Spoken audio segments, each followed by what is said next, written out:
Hi, everybody. Thanks for joining us today. I'm Ginger Laidlaw. I'm the Vice President of the NATSO's Alternative Fuels Council. And today I have the privilege of Sal Rowe, who's the Director of Business Development with Semler, joining us today. And we're going to focus on biodiesel, blending it to increase your profit margins and to reduce carbon emissions today is what we're focused on. I first want to say thank you to Amy Toner. She's our Executive Director of NATSO's Foundation, and she is in charge of all things NATSO education related. So we appreciate her helping us get this webinar rolling. Appreciate all Thanks, your Ginger. I'm excited. I'm gonna hop off, but I'll be around for listening and learning with everybody else. Okay. Okay. So we should have time at the end today to do some questions if you guys have any questions towards the end. So if you have any questions while we're speaking, please put it in the Q&A at the top of your screen. There should be a Q&A that you can place your questions in there, and we'll work on those after we're done presenting. So we're going to start out with me. I'm going to talk kind of high level about biodiesel, a little about renewable diesel. We're going to talk about the RFS, the different types of blends, the blender's tax credit, and how you can get started blending. And then Sal's going to follow up and talk more about what kind of incentives may be available per state, and go into more detail about different blending practices that are out there. A little bit about underground storage tank regulations and how they relate to bio, and then kind of discussing more about how biodiesel is being invested by several different industries. And then hopefully we'll have some time at the end for some questions. Just a little bit about us, NATSO's Alt Fuels Council. What we do is we help folks get registered with the EPA and IRS to participate with the different incentives that are out there. We help with RIN management. RINs are something that are born of EPA's renewable fuel standard. We help with the compliance, and we help sell the RINs if that is a service that you need. So we kind of get you going, help you manage all your compliance end of it, and help you sell the RINs if needed. And then all the things that go with that, the things that come up as you're blending, we're here as a consultant trying to help you figure out the economics and trying to figure out, if you need supply and things like that, that is what we help with. I feel like some of us that are not on the West Coast are not working with renewable diesel, but I feel like we hear both words, and I wanted to make sure that we understood that there is a difference between the two. So biodiesel is a biomass-based product. It's produced completely differently than renewable diesel. It's handled differently. Biodiesel meets a different ASTM standard, and you can blend with it up to a B20. That just means you're blending up to 20%. There is a different ASTM standard for the B6 to B20. So some of your ULSD right now probably has up to B5, has up to 5% bio in it already. But once you go beyond that, then you're might be meeting a different ASTM standard. So renewable diesel is mainly available on the West Coast. A lot of it's being imported, but I'm sure as many of you are, if you're in this business and you're listening to all the news of all the different production capacities that will be coming online over the next few years, a lot of refineries have created kind of a bolt-on, if you will, to their refinery, and that they're bolting on this renewable diesel production along with the refinery, so it can be produced there as well.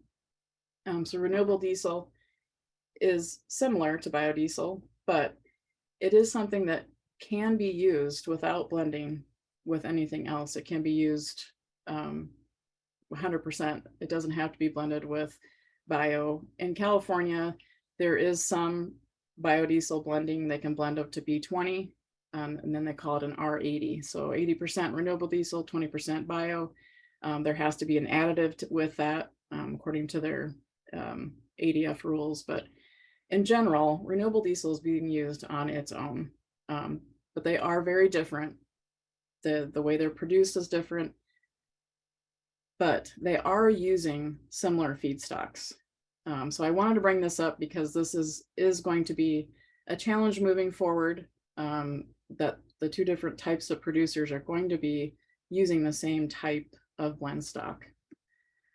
So I just wanted to show you this. I stole this from the final RFS standards that were released last week by EPA. And they were showing how feedstocks have been used over the years and what's been used. So FOG stands for fats, oils, and greases. And that is mainly what is being used by renewable diesel producers right now. But obviously there are some bioproducers that are using that same kind of feedstock. Corn oil, soybean oil. So soybean oil is kind of the El Primo of biodiesel. If you're in the business right now, that's kind of what you look for a lot, is to see what the producers are using as the biodiesel. What is the feedstock? What is being put into it to produce the biodiesel? Is it soy? Is it oils, fats, greases? And then canola oil is another source. So as time goes on, we might have to look at feedstocks that are being imported. So there's lots of changes that will be happening over the next few years, I'm sure, as things start to kind of to settle out. And the reason why renewable diesel is mostly being used on the West Coast is because they have the low carbon fuel standard in California, Oregon, and now Washington. So they've got both the renewable fuel standard, which is the federal, and then they also have the state incentives to ship everything out there and use it out there. So the rest of us that aren't in the West Coast are really not seeing it or handling it. So we have biodiesel, and that's here now, that we can use to blend and reduce our carbon emissions now. That also has incentives. So just a little bit about the RFS, which is the Renewable Fuel Standard. It's been around for a long time now. I think in 2005 is when the act went into place. It was managed by Congress for a very long time, and now just recently has been turned over to EPA. EPA is now in charge of announcing what the renewable fuel obligations are. So many of you may have been hearing the RVO. The RVO is about to be announced. That stands for Renewable Fuel Volume Obligation. This is important because that is what the EPA is saying. If you are an obligated party, which down here on the lower left, if you're an obligated party, which is a refiner, if you're importing diesel or gas, or if you're a reformulator, then you are an obligated party, and you have to adhere to these percentages of the renewable fuels. You need to either create that fuel in gallons, or you need to buy RINs to make up for those gallons. So that is the driver. So that's why we're always really focused on the RVOs, and people are very, interested and focused on that, is because when those numbers are announced, that is what those obligated parties are looking at, and it drives the market, the RIN market. So RINs stand for Renewable Fuel Identification Number. And at the top of this kind of little pyramid thing I have going on here, this little chart, is the renewable fuel producer. So we'll just focus on biodiesel. A biodiesel producer, they have to get registered with the EPA, and they have to get registered for certain types of feedstock.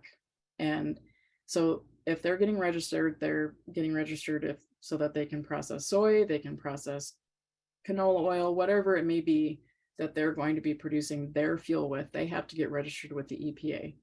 And once that is complete, then they can generate RINs. Once they start producing fuel, a RIN is generated. And in the biodiesel case, you're generating 1.5 RINs per gallon. And that is the equation that EPA came up with, that has to do with the carbon emissions. So 1.5. So 1 gallon of biodiesel equals 1.5 RINs. So we are kind of the in-between. We're the ones who are actually blending the fuel. So you as a blender could be purchasing directly from the producer, or you could be buying it through a supplier that you've already been buying diesel through, or you could be buying it through a terminal. If you have rail access, you could be getting it you could get it railed in from wherever. All the economics have to work. But so you receive the fuel and you receive the RINs.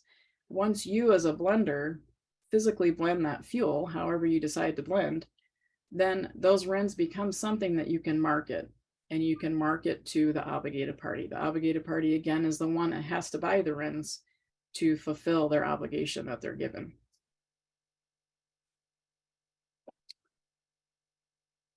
So what the heck are RINs anyway? So these are, like I said, RINs are things that are generated at the time of production, and then they get traced. It's kind of like a bank account almost. You're creating this money, these RINs, they get traced to where they're going next, whoever purchases them. All the people that are in the line of transacting the RIN have to be registered with the EPA. There's different levels of registration. A lot of blenders are just registered as RIN owner only.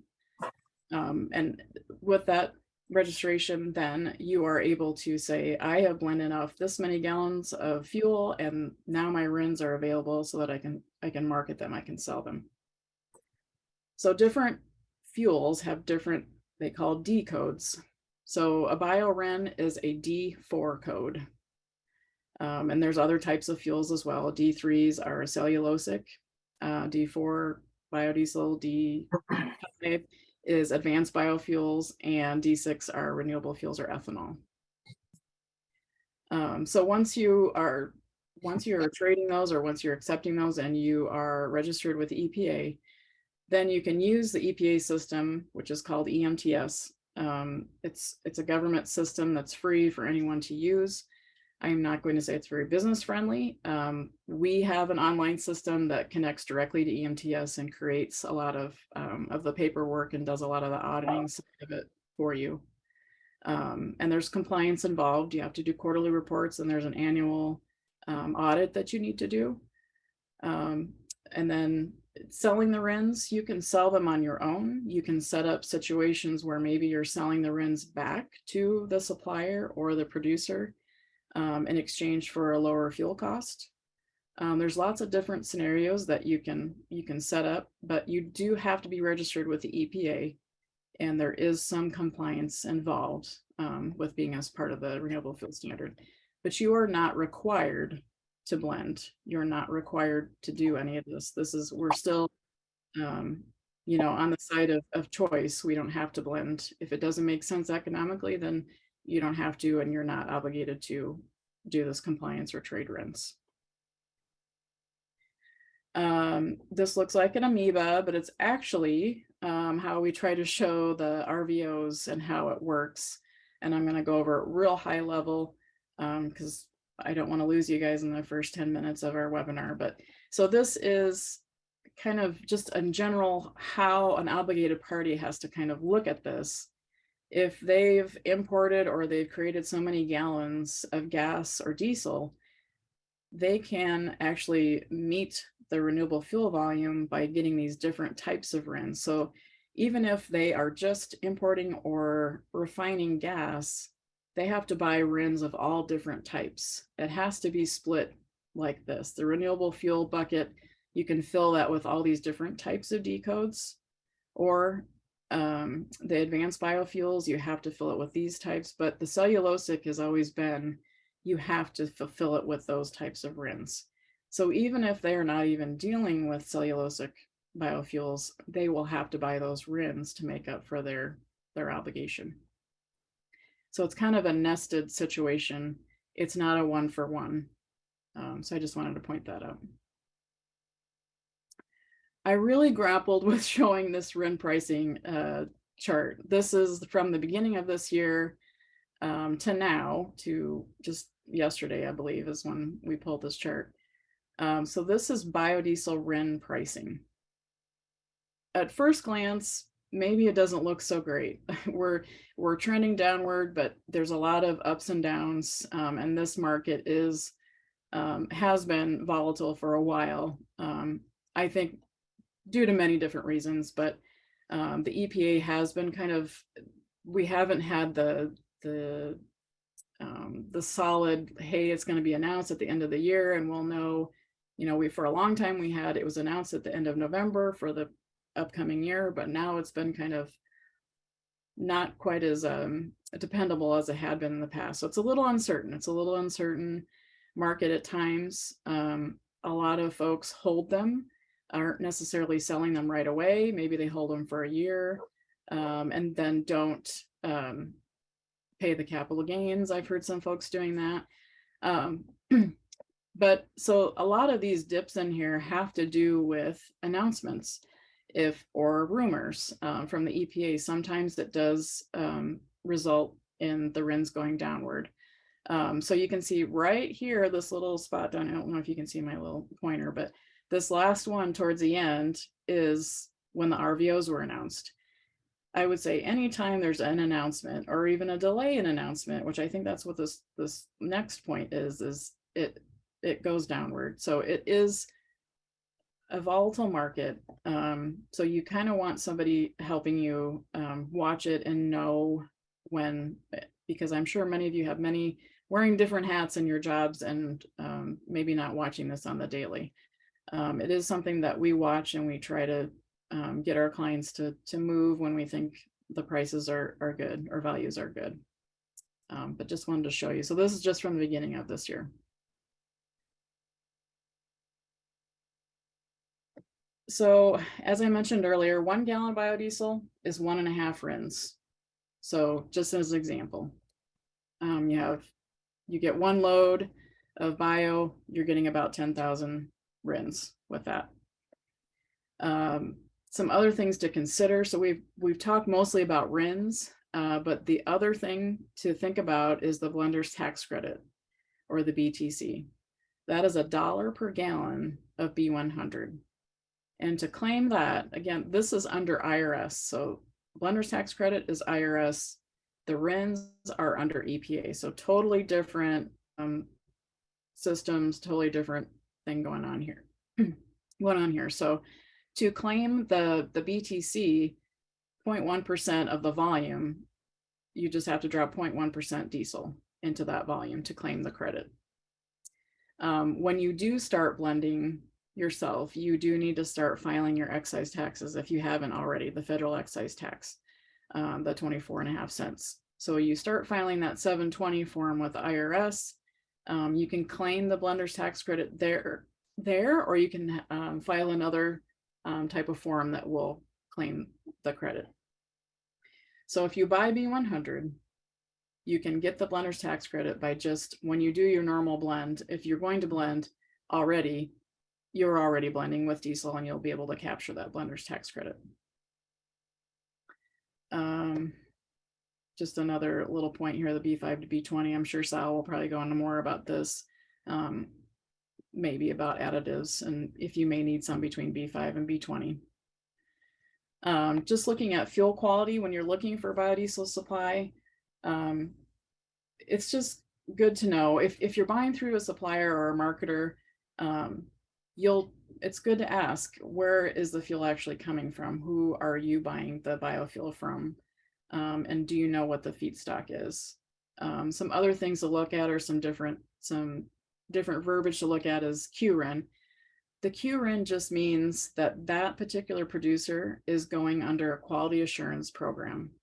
And that just means an engineering firm is looking over all their production information and kind of double checking that everything matches and that what they're producing is what they say they are. So that's a great thing to have the QRIN on your purchases. BQ 9000 is something that the National Biodiesel Board started. So it just means that there is either a lab on site that is doing fuel quality testing, or there's a lab that they are partnered with that does it. I think even some marketers, maybe even some terminals are doing this as well. So those are both good things to see on BOLs or on your product transfer documents. And then I just put in my little, send in a sample. If anybody's complaining about any sort of fuel issues, then, send in a sample right away and try to figure it out. We've worked with a lab here in Iowa for some price breaks to send in some samples, but I'm sure you may have already have a lab that you work with, maybe, but certainly let us know if you need some contacts there. Just wanted to throw in a little about heating oil. That's kind of our East Coast friends. So there's a lot of companies out there that are blending with heating oil, with bio. So there's different, and bioheat is the fuel that they're making. So these are, you're blending up to 2 to 5% biodiesel. That's called bioheat fuel. There's different names, different trade names for each one of these different blends. So just a note, when you are blending this, you are also able to capture RINs. So if you are blending heating oil with biodiesel, you can capture RINs with those blends. So when you are thinking about biodiesel, or maybe you already are, there's kind of some complicated, or may feel complicated or overwhelming when you're looking for bids. You're going out there and you're looking for supply. You're going to get a few different definitions when it comes back to you as the bids. You're wondering, okay, what's the difference between a B100 and B99? What does that mean? When they give you a B100, they also might say B100 with or without RINs, B99 with or without RINs. So you might get different bids depending on who you're looking to for supply. So B100 means that it's 100% bio, there's no diesel. This is something that you could claim that blender's tax credit on. And you could also get RINs with that. B99, it really is 99.9 because they point the 0.1% diesel in there. So you're not getting the blender's tax credit. When they're quoting you B99, that means that somebody upstream of you has already captured that blender's tax credit. But you could still get RINs with this. So that's still a possibility. When you are purchasing a B5 to a B20, then you are no longer getting either one of these credits anymore. You're not getting the blender's tax credit and you're not getting RINs. RINs are something that you can get when the blend is a B80 or above. So B80 to B100 is when you can get RINs passed along to you. So the blender's tax credit, the BTC, is supposed to expire at the end of 2024. This could change, possibly, right? If there's a new administration that comes in, things can always change. So as of right now, it is set to sunset in 2024. To be able to claim the credit and to be able to blend, you need to register with the IRS as a blender. And this can take some time because they may send somebody out actually to your site to check things out, to see how you're actually going to be blending, look at paperwork, things like that. So it does take a while. So if you're thinking about it, it would be great to get that going as soon as possible because it could take 5 to 6 months I've seen happen. So that is something to get going on. As I mentioned earlier, when you start blending, you'll start paying federal excise tax. That's a quarterly filing. And it does seem like IRS is actually reviewing these and making sure everything is kosher. So those are definitely, you want to be on time with those and make sure they're correct. So you can claim that blender's tax credit on your excise tax, or there's a different form you can fill out. There can be a tax advantage here, and it has to do with how you could set up another company to claim the entire dollar credit. I'm not going to go into that detail, but if you have any questions about that or that intrigues you, please contact me and we can talk through that. So our blender's checklist, kind of how do we get going? How do you get started, or maybe kind of review what you're doing right now? Maybe you need to make some changes. So you need to register with the IRS as a blender. You got to register with the EPA if you want to start taking RINs. And you can do that without being obligated to do anything. Just get registered with the EPA for RINs. That does not take very long. That's about a week or two process. Again, these are things we could help you get going on. Alt Fuels Council can. So you also want to figure out how you're going to do this. How are you going to blend? Are you going to splash blend? Are you going to put in equipment? How are you going to do this? And then obviously locate who you're going to get your biodiesel from. Is there a biodiesel plant in your area? Is it available at the terminal? Can you get it through your supplier? If you have access to rail, this opens a lot more possibilities for you to be able to get bio from lots of different areas. And then obviously you've got to make the economics work. So maybe it doesn't work right now, but I think it's always good to keep checking because it may work. And there's always things you can do with your RINs. You can hold them too. If it doesn't work at the time, hold out and see if you can sell them later at a higher price. But really, you got to make the economics work. We have a calculator on our website, the Altfuels website, natsoaltfuels.com, that can help you kind of figure this out on a real high level. Is this worth it at this point? This price that I have for diesel, this price I have for bio, and if I want to blend up to this percentage, am I getting the blender's tax credit? All those things, you can work in all those variables and kind of figure that out.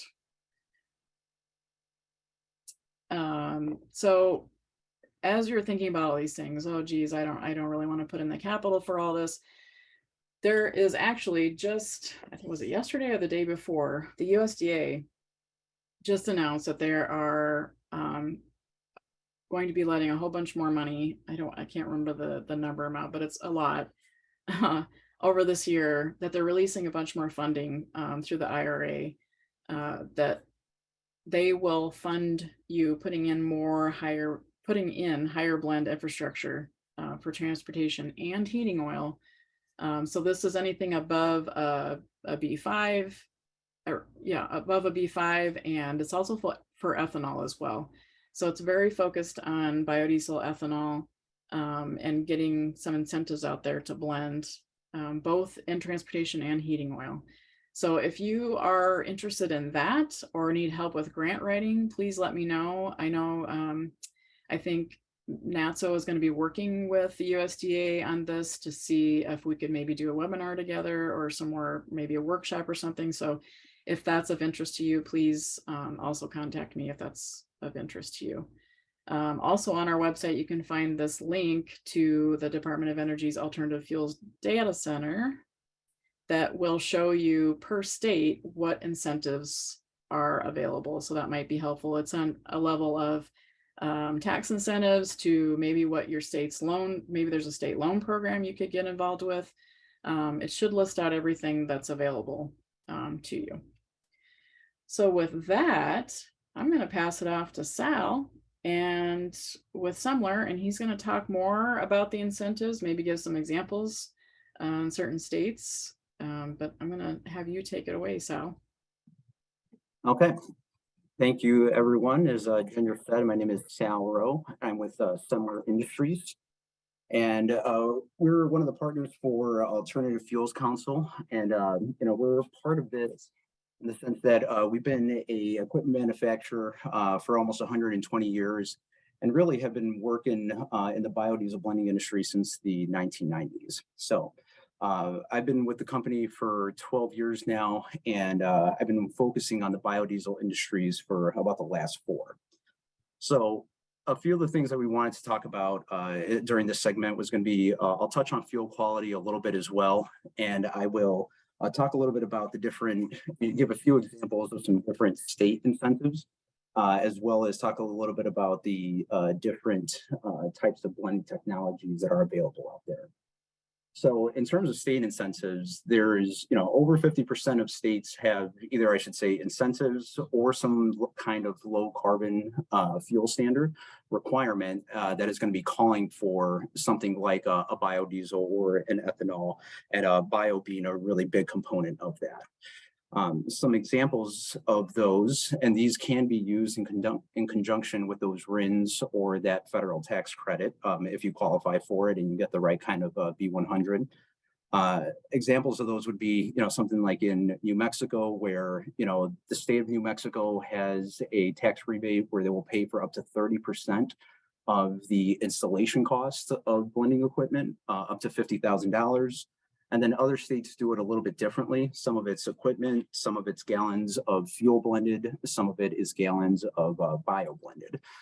For example, North Dakota has a 5 cent per gallon,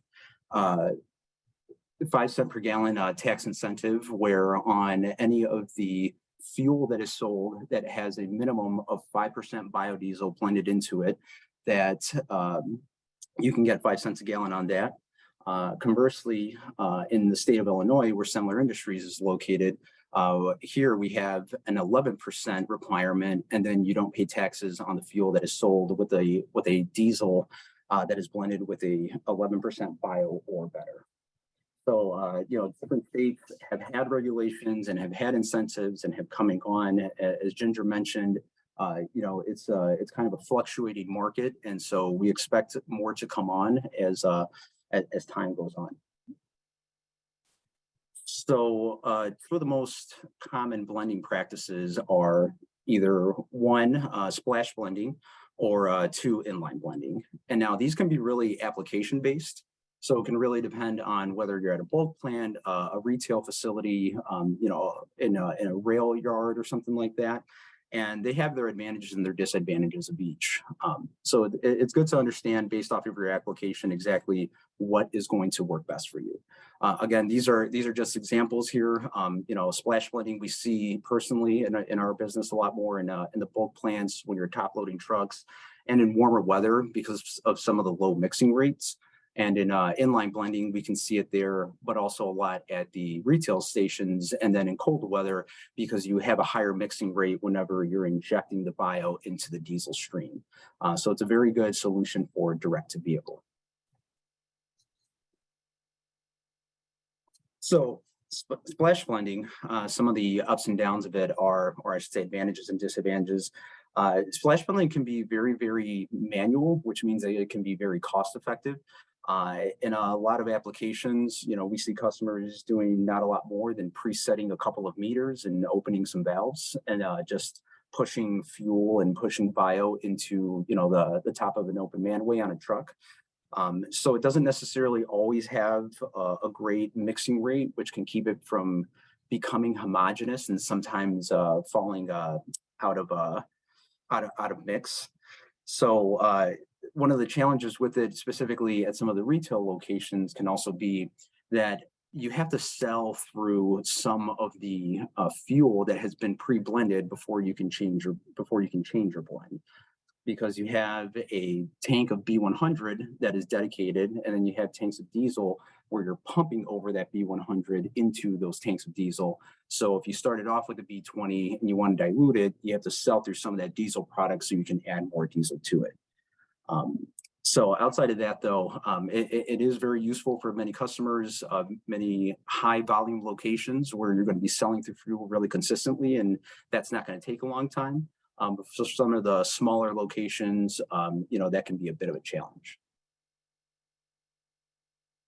So inline blending, one of the things that we like to focus on specifically can be a little bit different in the sense that it can be a little more expensive. When you think of an inline blend, you're thinking of, a little bit more automation. You're thinking about tying into, different types of meters and valves and pumps and turning them on and off automatically. And, that can come with some more, controls and those types of things. But it can also be very autonomous, which is nice. So you can really take drivers out of the equation whenever you look at an inline blend. So some of the other advantages can be that, you get a very high mix rate in the sense that, as I mentioned, when you're injecting the bio into the diesel stream, there's a lot of turbulence there. You can typically do it in a single sump or single blending cabinet if you choose to do it above ground, which we'll get into in a second here. And it's very easy to reconcile those gallons of diesel and those gallons of bio because you're going to be putting them through two individual meters, so you know exactly how much went through either side of it. And so with either one of those applications, you can have below ground equipment and above ground equipment. Now, I feel like this applies a lot more specifically to the retail locations in the below ground versus above ground. Most of the time when we're looking at old plants and loading racks and shipyards and those kinds of things, really no one's digging up any concrete to put in a biosystem. They'll just put in some kind of shed above. But obviously retail is a big portion of where this is at today. So with the below ground blending versus the above ground blending, again, there's some pros and some cons to it. So some of the good things about it are that it is very, very cost effective in the sense that you don't have to buy an additional enclosure, you don't have to keep it heated. So that reduced the cost of the equipment itself. It also, stays out of the way of truck traffic, as you'll see in just a minute here. If you have room at your island, you can put some things there, but it's also less visible to your customers, which can be a good thing depending on, the aesthetic of the store that you want to keep. But the challenges really are that most of the time it's very hard to service, in the sense that once you pour the concrete and you have your sump cover over this unit, now you're in a very confined space for a technician to be able to go and service a meter and replace a component or whatever it might be. So that can be a bit of a challenge. Also, in the vast majority of the country, you can have a lot of issues with the water table where these sumps can get full of water. And ultimately, while no one's equipment is waterproof, most of the time you can replace a component fairly simply and be able to get it back up and running. All the electronics aren't supposed to be submerged, but if they are, they can be replaced. So those are some of the challenges with the above ground blending and some of the advantages as well. And now above ground blending is, again, a pretty common practice when you look at some of the retail facilities. Something like this, where you have a system that's at the island. This can be installed pretty easily. It typically goes in around the same time that you're putting in one of your actual fuel dispensers, so fairly late in the construction process. The challenges with it are, again, you have to put the enclosure around it, which increases your cost to a degree for the equipment itself. It's a little bit more susceptible to your customers. I mean, anyone who's ever owned a retail station, I'm sure, is aware that a truck driver can drive right through one of those dispensers. So you do have to have some shear valves underneath it in order to make sure that you would cut the fuel flow. But obviously, with some of those support beams and proper bollards around your fuel island, it shouldn't be too bad. So some of the big things, and again, why people like to go with the above ground systems are, they're much easier to access when it comes to servicing down the line. And at the same token, they don't have to have as much foresight in terms of a construction process, because you can put this on pretty late in the project, and it's not going to have a huge impact on your actual timeline. So the way that UST regulations kind of come into play, and the way that bio blending equipment all kind of interact is very, very similar with biodiesel as it is with just regular diesel.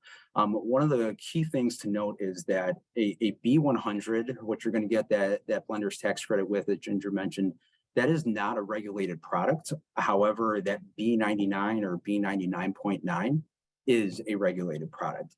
So in the event that you plan on getting a B100 delivered most of the time, and then you end up getting, excuse me, a B99 delivered at some point, you're going to want to make sure that you have all the provisions with your underground storage tanks and your equipment, so that you can do your line leak testing, you have the correct types of probes, and just treat those tanks like they are regulated, so that way you don't have any issues downstream. So when it comes to the actual equipment that's already out in the field, most dispensers, and I'd probably say the vast majority of dispensers that are out in the field today, can handle a B20 blend without any problems. One of the things that you might see early on, if you're doing a retrofit to a site, is that biodiesel will act as a bit of a surfactant or a soap. So you might start plugging a lot of filters very early on in starting up that piece of equipment. So that's something to keep in mind. But you shouldn't necessarily see that same challenge if it's a new site specifically. So what I have listed on the left-hand side there was just, I like to call them resources. I know sometimes that we think of them as, groups that are, kind of giving us the regulations, but they're also very good resources in terms of where to go for answers, as well as the Alt Fuels Council as well.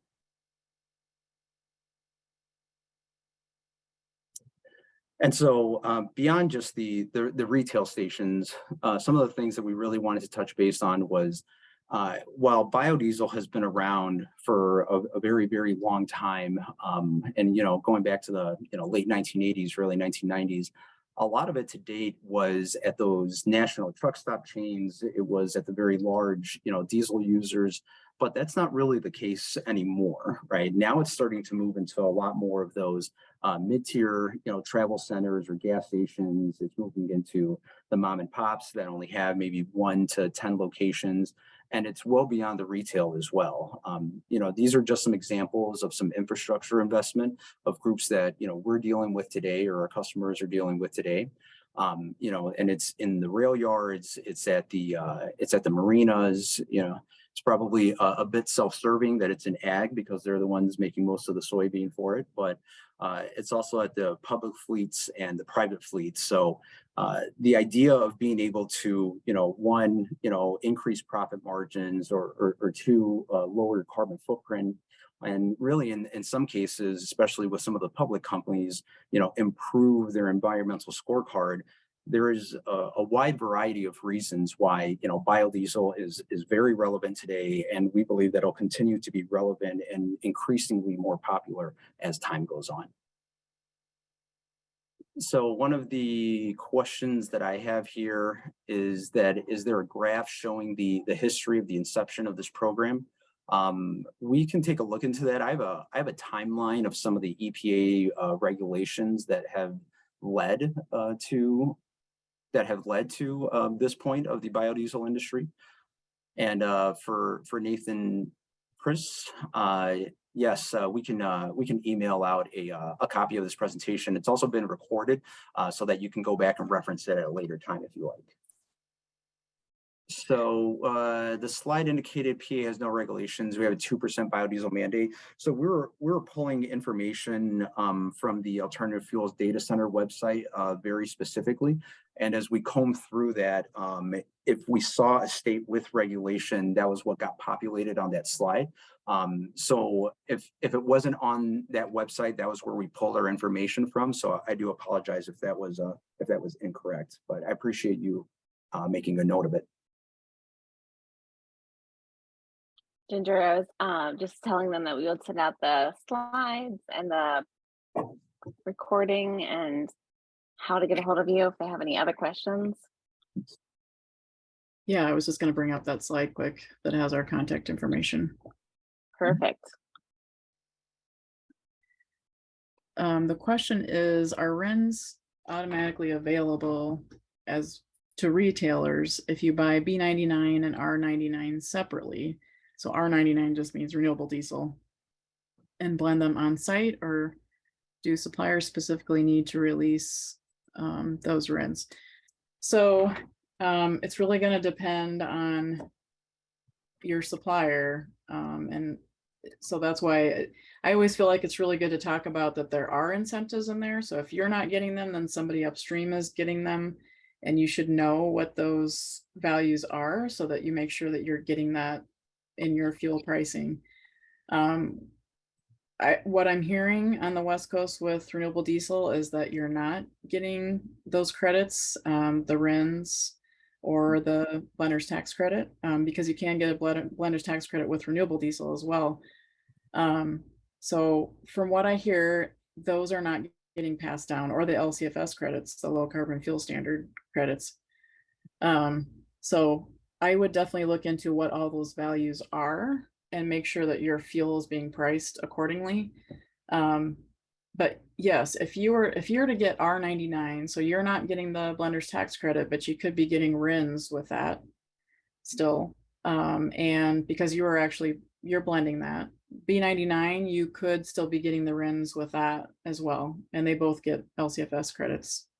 So you can, that's something to, definitely a card you could play with your supplier and tell them that what the value is. It's a negotiating tool to make sure you're getting the right fuel price.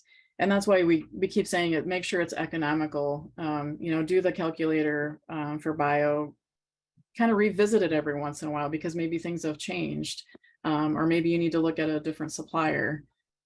So basically just at least know what those values are, so you're getting the best fuel price that you could get. It's a negotiating tool.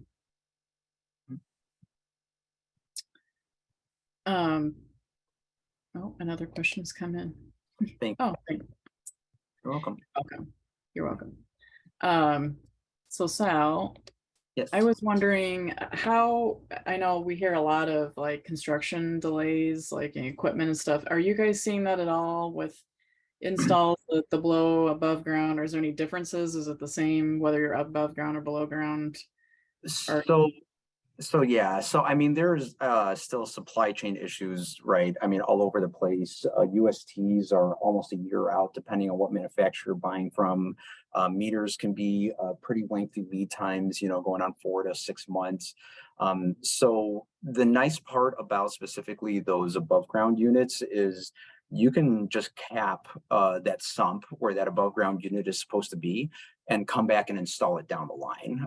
So where I talked about with the underground units, it's you have to have the foresight of this thing is going in, or you're going to be tearing up concrete again later on, which can really damage your profitability if you have to go back and do all that construction.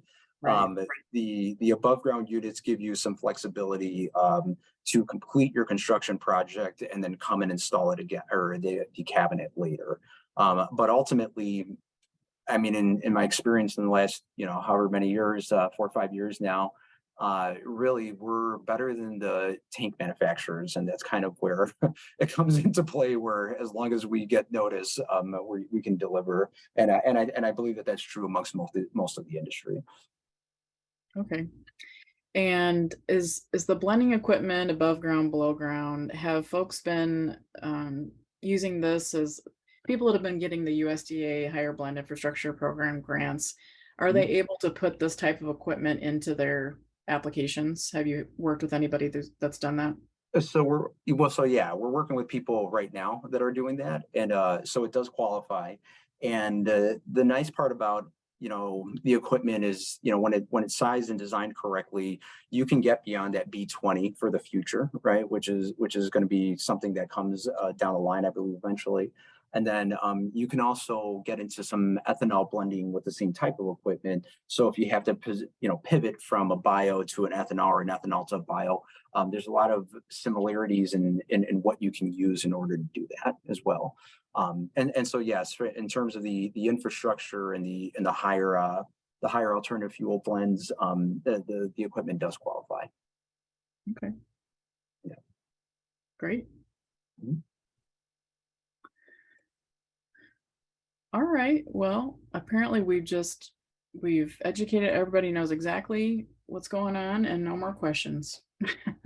I apologize again, everyone, for dipping off for a second. I don't even really know what happened, but we're back, and that's our information. Please contact us with any questions that you had during the webinar, or if something pops up later that we can help answer questions about. And so we're here to help. Alt Fuels Council helps get registered. We can help you get registered with EPA, get you down the right road with IRS.